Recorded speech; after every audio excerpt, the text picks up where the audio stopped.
नमस्कार दोस्तों। आज हम बात करेंगे एक महत्वपूर्ण दार्शनिक प्रश्न पर, कांट कैसे ह्यूम के पूर्व निर्णयों और संदेहवाद का उत्तर देते हैं। यह विषय दर्शन शास्त्र में बहुत महत्वपूर्ण है क्योंकि यह ज्ञान के स्रोत और उसकी सीमाओं को समझने की कोशिश करता है।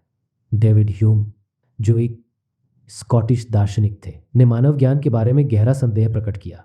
ह्यूम ने कहा कि हमारा सारा ज्ञान अनुभव से आता है, यानी जो कुछ भी हम देखते हैं, सुनते हैं या महसूस करते हैं, वही हमारे विचारों का आधार होता है। लेकिन उन्होंने यह भी कहा कि अनुभव हमें केवल संबंध दिखाता है, न कि कारण और परिणाम का वास्तविक संबंध।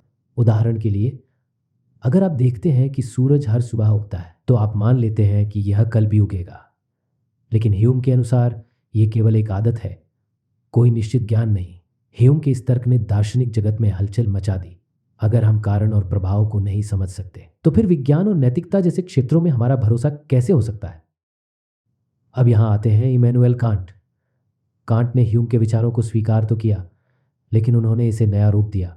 उन्होंने कहा कि ह्यूम सही थे कि अनुभव हमारे ज्ञान का स्रोत है, लेकिन यह पूरी कहानी नहीं है। कांट के अनुसार हमारा मस्तिष्क केवल अनुभवों को निष्क्रिय ग्रहण नहीं करता, बल्कि यह सक्रिय रूप से उन्हें आकार देता है।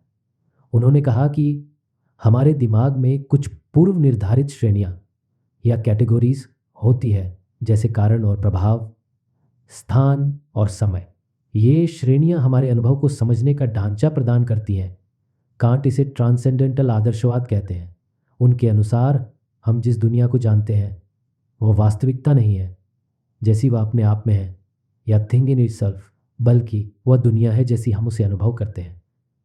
ह्यूम के संदेहवाद का जवाब देते हुए कांट ने कहा कि कारण और प्रभाव हमारे दिमाग की संरचना का हिस्सा है, इसलिए हम इसे अनुभव के बिना भी समझ सकते हैं। संक्षेप में, ह्यूम ने कहा था कि ज्ञान केवल अनुभव से आता है और हम किसी चीज़ को निश्चित रूप से नहीं जान सकते। कांट ने इसे आगे बढ़ाते हुए कहा कि अनुभव महत्वपूर्ण है, लेकिन हमारा दिमाग अनुभवों को समझने के लिए अपने नियम और श्रेणियां पहले से ही तैयार रखता है। तो दोस्तों, कांट ने ह्यूम के संदेहवाद को खारिज नहीं किया, बल्कि उसे एक गहरी और व्यवस्थित दृष्टि प्रदान की। यही कारण है कि कांट को आधुनिक दर्शन शास्त्र का पितामह कहा जाता है। अगर यह वीडियो आपको पसंद आया हो तो लाइक करें, सब्सक्राइब करें और कमेंट में बताएं कि आप किस विषय पर अगली बार जानना चाहते हैं। धन्यवाद।